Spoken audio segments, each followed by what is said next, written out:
जीव प्राण धारण है। तो जब तक आत्मा शरीर में रह करके प्राण को धारण करता है तब तक उसका नाम है जीव। वो जीव है। जब वो शरीर को छोड़ करके प्राण से अलग हो जाता है तो उसका नाम है आत्मा। जब चला जाता है, शरीर छोड़ता है, तो उसका नाम है आत्मा। अतत्य निरंतरम, जो निरंतर गति करता रहता है।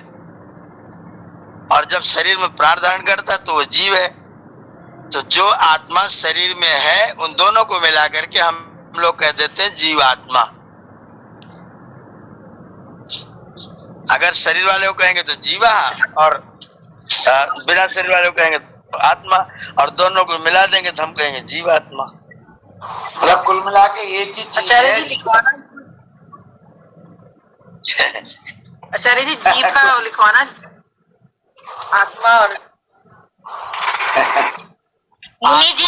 जब जी मुनि जी जी जी तब दृष्टा बराबर जीवात्मा का स्वरूप में अवस्थित हो जाए। दृष्टा माने कौन है? दृष्टा माने दोनों, हम और आप दोनों, माने ईश्वर मतलब, और आत्मा। हाँ, परमात्मा भी दृष्टा है, जीवात्मा भी दृष्टा है।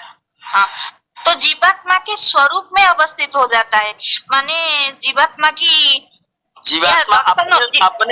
अपने स्वरूप में स्थित हो जाता है। माने अपने स्वरूप में नहीं, परमात्मा की स्वरूप में ना क्या?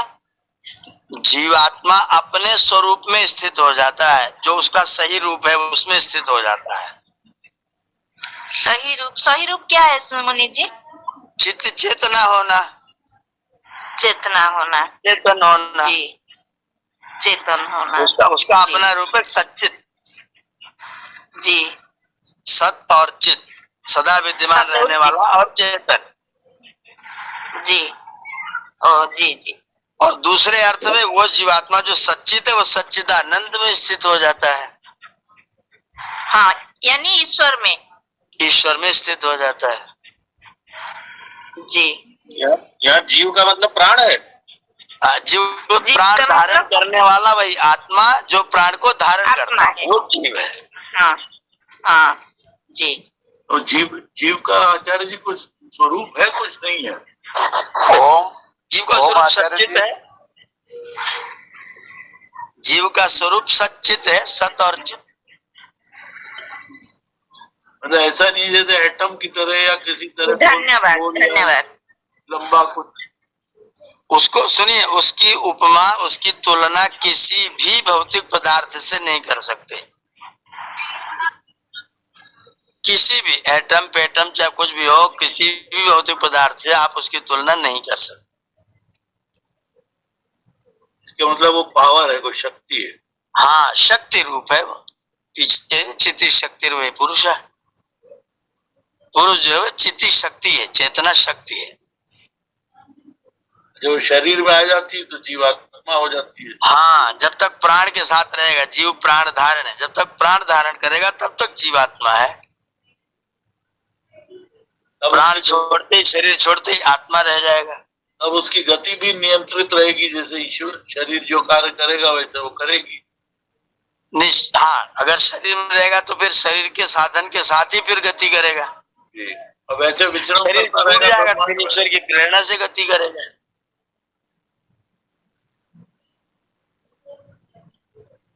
शरीर के छूट जाने पर ईश्वर की प्रेरणा से गति करेगा। अच्छा, अपने आप नहीं करेगा ना, फिर अपने आप नहीं करेगा।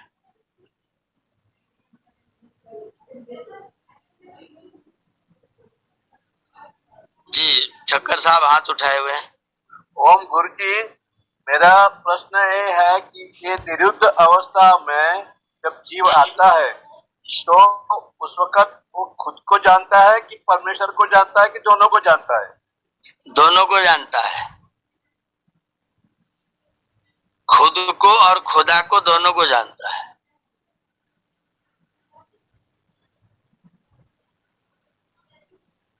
तो निशानी क्या है कि वो अभी जानने लग गया है? निशानी ये है कि अगर वो परमात्मा को जानेगा तो परमात्मा आनंद स्वरूप है, जीव भी आनंद में रहना शुरू कर देगा। जी जी जी जी। आचार्य जी इसकी परिभाषा लिखवा दें।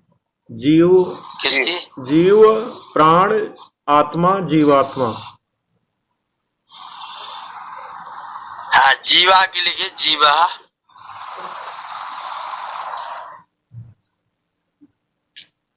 जीवा।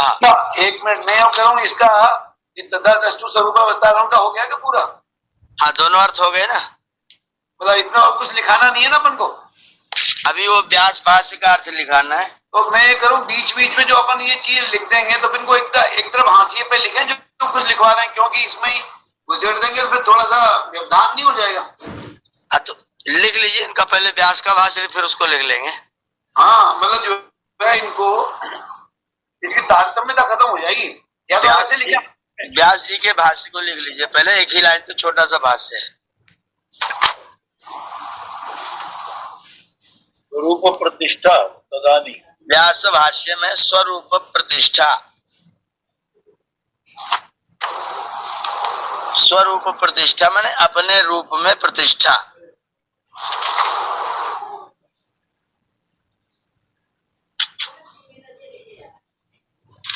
स्वरूप में प्रतिष्ठा माने अपने रूप में प्रतिष्ठा।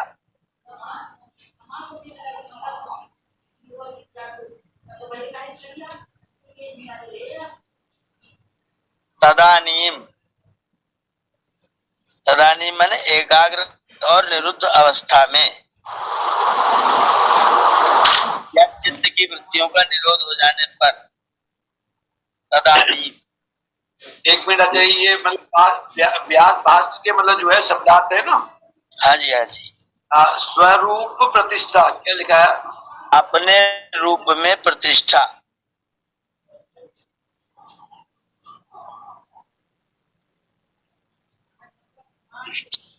मतलब अपने रूप में प्रतिष्ठित हो गया, ऐसा?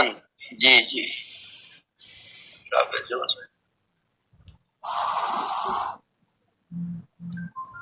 तदानीम उस समय, कोष्ठक में लिख दीजिए निरुद्धावस्था में।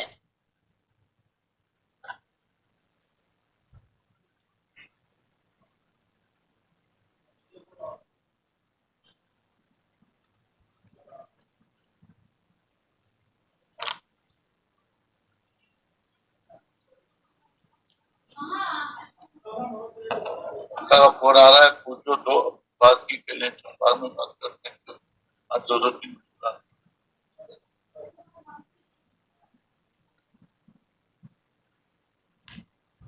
तदानीम निरुद्धावस्था में चित्ती शक्ति,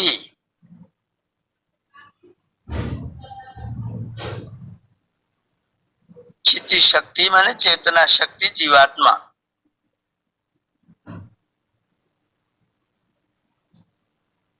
चेतना शक्ति रूप जीवात्मा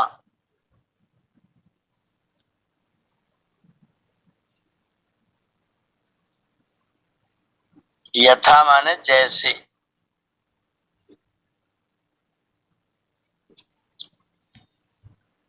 चिति शक्ति, चेतना शक्ति, चेतना शक्ति रूप जीवात्मा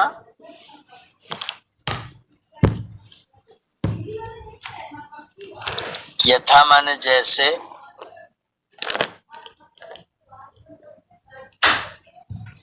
कैवल्य, कैवल्य माने मोक्ष में,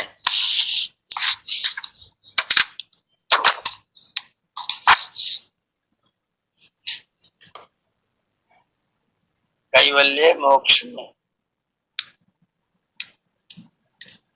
अच्छा, समाधि का परिणाम मोक्ष है ना? जी जी जी।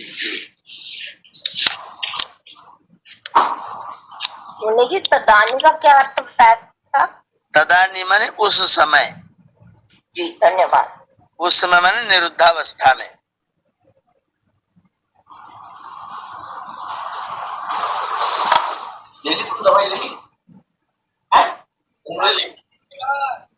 तदानीम में आचार्य जी माँ हलन करके लिखेंगे कि वो बूंदी रखेंगे?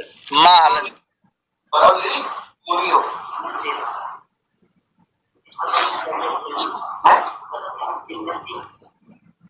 मक्का को इसका भावार्थ लिख दीजिए।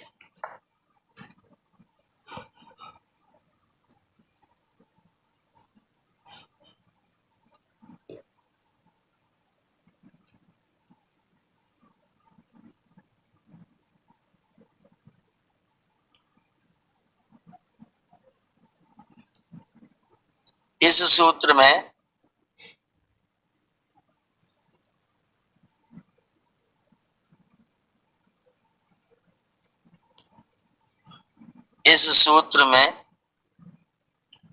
चित्त के निरुद्ध हो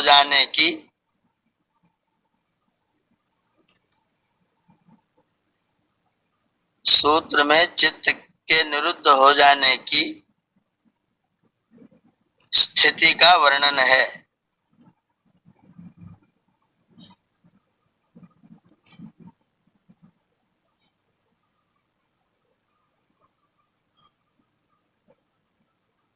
चित्त के निरुद्ध हो जाने की स्थिति का वर्णन है।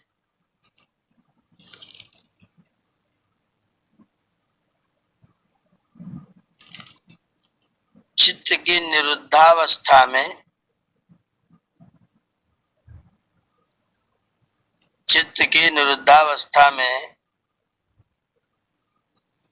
उसे बाह्य वस्तुओं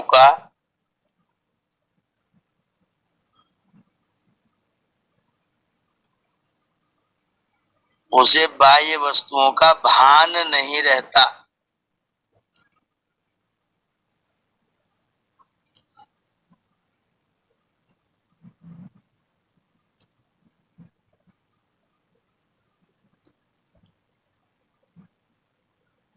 अतः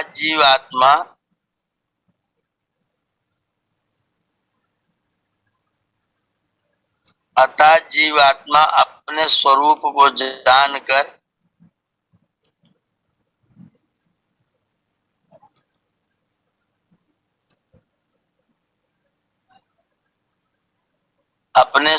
को जानकर ईश्वर के आनंद स्वरूप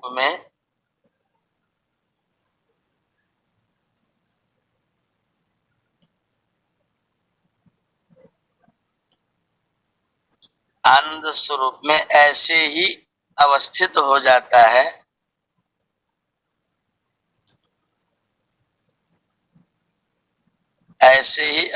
हो जाता है जैसे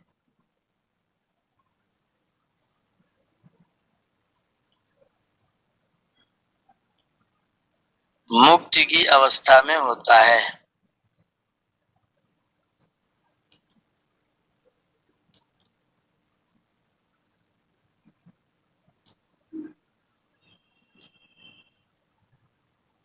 तो अजय मुक्ति की अवस्था में तो जो शरीर छूट जाता है। हाँ, उस समय शरीर छूट जाता है। यहाँ शरीर रहते रहते ही वो उस अवस्था में रहता है। हाँ, ये थोड़ा समझा। यहाँ शरीर रहते रहते पूर्ण चेतना अवस्था में उसी स्थिति में वो रहता है। जी जी, धन्यवाद। जितना जितना जो व्यक्ति आनंद में रहता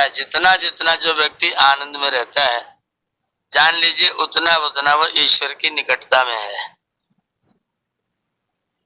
और जितना जितना टेंशन में है, हमेशा घबराया हुआ, धैर्य से खोया हुआ, निराश, वो समझ लीजिए वो इतना ही ईश्वर से, ईशान से परे है, इसलिए परेशान है।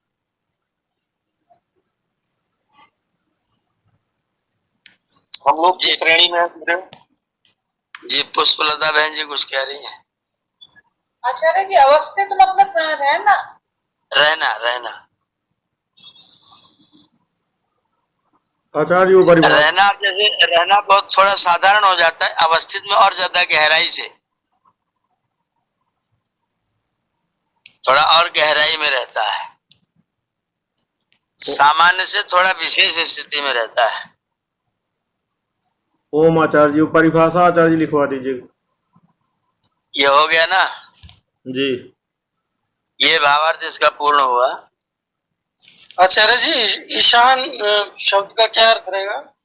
ईष्टे असौ ईशाना, परमेश्वर जो सबके ऊपर शासन करता वो ईशान है। जी जी या ईष्टे शासनम करोति असौ ईशाना। जी जी तमीशानम जगतस्तुष्टस्पतिम धियं जिन्नुमवसेहु महेवयं स्वस्ति वाचन में। जी आचार्य। तमीशानम वह ईशान जगता तस्थुषा पतिम, जगत और स्थावर सबका पति है वो ईशान है, उससे जो परे है वो परेशान है। जी धन्यवाद आचार्य।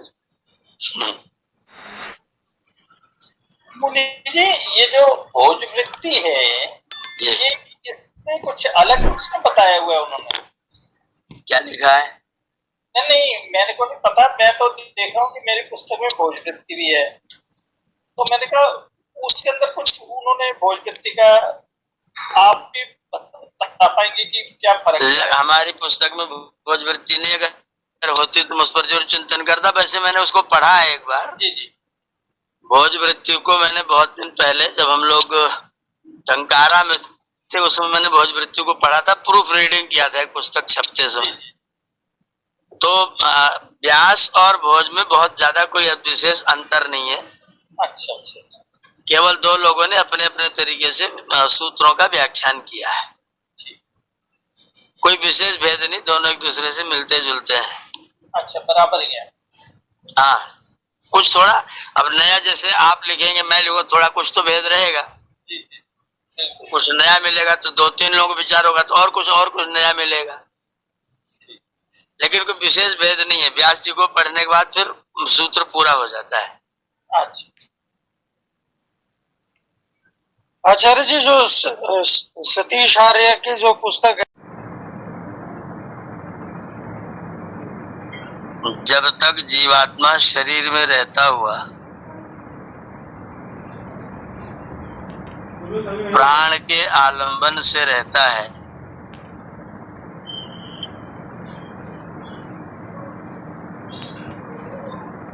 जब तक जीवात्मा शरीर में रहता हुआ प्राण के आलंबन से रहता है तब तक उसकी संज्ञा जीव होती है।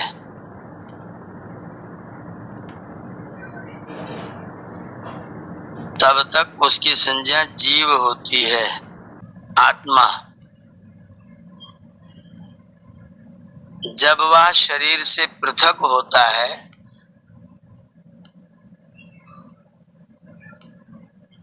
अब आत्मा लिखे। हाँ आत्मा जब वह शरीर से पृथक होता है उस समय उसकी संज्ञा आत्मा होती है। जब तक वह शरीर से अलग रहती है तब उसकी संज्ञा आत्मा रहती है। शरीर में रहते हुए, तीसरा वाक्य लिखेंगे, शरीर में रहते हुए। तीसरे वाक्य का कोई हेडिंग है क्या, जैसे जीव और आत्मा? जीवात्मा जीवात्मा ठीक है। तीसरी हेडिंग जीवात्मा। शरीर में रहते हुए उसके दोनों भावों को कहने के लिए, दोनों भाव माने जीव भी और आत्मा भी, दोनों भावों को कहने के लिए जीवात्मा पद से संबोधित करते हैं। दोनों भावों को लिखते हैं, दोनों भावों जीव एंड आत्मा। दोनों भावों को व्यक्त करने के लिए उसे जीवात्मा ऐसा कहते हैं। तो शरीर में है तब तक आप जीव भी बोल सकते हैं, जीवात्मा भी बोल सकते हैं, और कॉमन नाम उसका आत्मा है। या अतति निरंतरम असो आत्मा। शरीर में रहते हुए उसके दोनों भावों ब्रैकेट में जीव या आत्मा को व्यक्त करने के लिए उसे जीवात्मा कहते हैं। हाँ उसे जीवात्मा कहते हैं। मतलब मूल स्वरूप उसका आत्मा का है, जब शरीर धारण कर लेता है तो जीवात्मा या जीव, या जीव। हाँ दोनों कहे जा सकते हैं, जीवात्मा या जीव कहा जाता है।